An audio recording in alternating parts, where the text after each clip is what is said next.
সেই সংস্কারের জন্য সেই রাস্তাগুলো খুলে দিতে হবে। অন্তর্বর্তীকালীন সরকার ডক্টর মোহাম্মদ ইউনূস সাহেব সেই সংস্কারের রাস্তাগুলো খুলে দিবেন, সেগুলো তৈরি করবেন। সেই জন্য আমরা অন্তর্বর্তীকালীন সরকার ডক্টর মোহাম্মদ ইউনূস সাহেবকে ক্ষমতার চেয়ারে বসিয়েছি।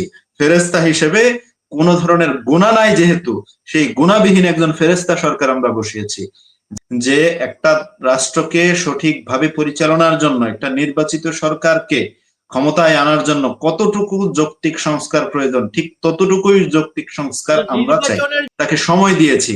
যৌক্তিক সময় যদি বলি তাহলে 6 মাসের মধ্যেই, 7 মাসের মধ্যেই সেগুলো করা সম্ভব ছিল।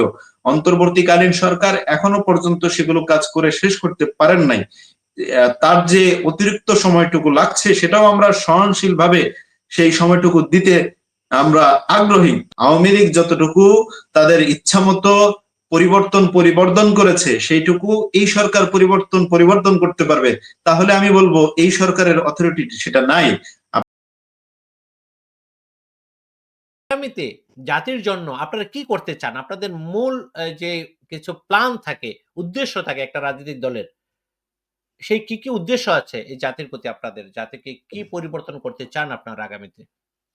এবং আরেকটু প্রশ্ন সংযোজন করে দেই, সংস্কারের ব্যাপারে আপনাদের অবস্থান কি?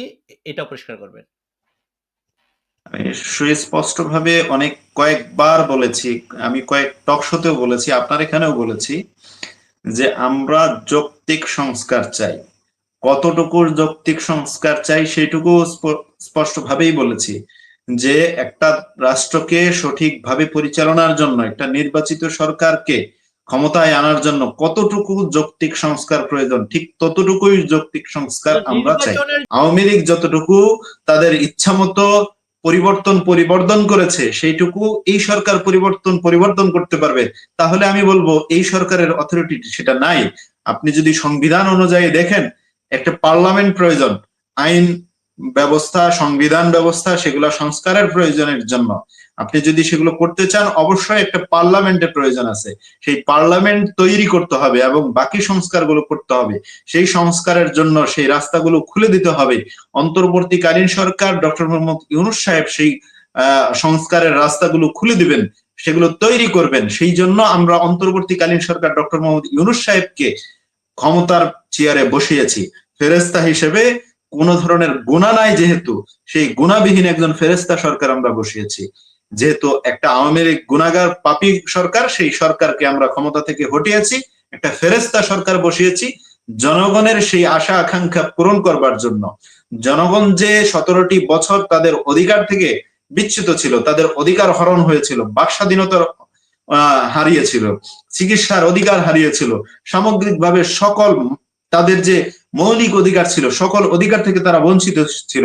সেই অধিকার আদায়ের লক্ষ্যে যে সরকারটিকে ভূমিকা রাখা দরকার, সেই সরকারটি আমরা প্রতিষ্ঠিত করেছিলাম। তো এই জায়গায় যদি অন্তর্বর্তীকালীন সরকার সেই জায়গা পূরণ না করতে পারে, তার ব্যর্থতার দায় আমরা আগেও বলেছি, এখনো বলছি, তার ব্যর্থতার দায় তাকে নিতে হবে। আমরা তার এই ব্যর্থতার দায় নিব না। আমরা দীর্ঘ সময় যাবত তাকে সময় দিয়েছি। যৌক্তিক সময় যদি বলি তাহলে 6 মাসের মধ্যেই, 7 মাসের মধ্যেই সেগুলো করা সম্ভব ছিল।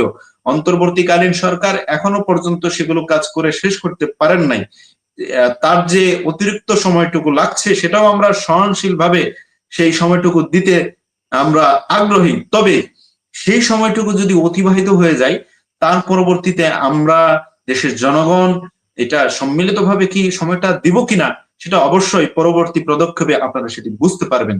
আর দেশের জনগণ অবশ্যই এই যে যৌক্তিক সময়, এর পরবর্তীতে তারাই রাজপথে এসে ইউনূস সাহেবের কাছে ভোটের অধিকার চাইবেন। আর আমরা বিশ্বাস করি ডক্টর মোহাম্মদ ইউনূস সাহেব সেই সুযোগটুকু কারোর জন্য তৈরি করবেন না। আরিফ ভাই, বাংলাদেশের গরিব মানুষ যখন পেটের অধিকার পেয়ে যায়, তখন তারা ভোটের অধিকার ভুলে যায়।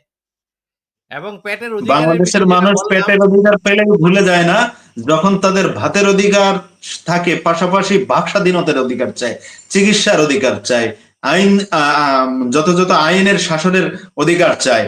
তো সকল অধিকার যখন দেশের জনগণ পায় তখন চুপ থাকে, কিন্তু যখন কোনো কিছুই তারা একটা পাইলো আর বাকি সবগুলো তারা পাইলো না, তখন অবশ্যই জনগণ আবার রাজপথে এসে সেই ভোটের অধিকার, ভাতের অধিকার, চিকিৎসার অধিকার, সামগ্রিক সকল অধিকারের জন্য জনগণ রাজপথে চলে আসবে। আমরা বিশ্বাস করি অন্তর্বর্তীকালীন সরকার ডক্টর মোহাম্মদ ইউনূস সাহেব সেই সুযোগটি তৈরি করবেন না। তিনি অবশ্যই এর আগেই জনগণকে বুঝিয়ে শুনিয়ে যেভাবেই পারেন নির্বাচনের একটা সুষ্ঠু পরিবেশ তৈরি করবেন। সেই নির্বাচনের মধ্য দিয়ে জনগণের আশা আকাঙ্ক্ষার পরিপূর্ণ হবে। তো সেই জায়গা থেকে ডক্টর মোহাম্মদ ইউনূস সাহেবের প্রতি আমাদের বিশ্বাস আছেন, বিশ্বাসের জায়গা উনি অক্ষুণ্ণ রাখবেন।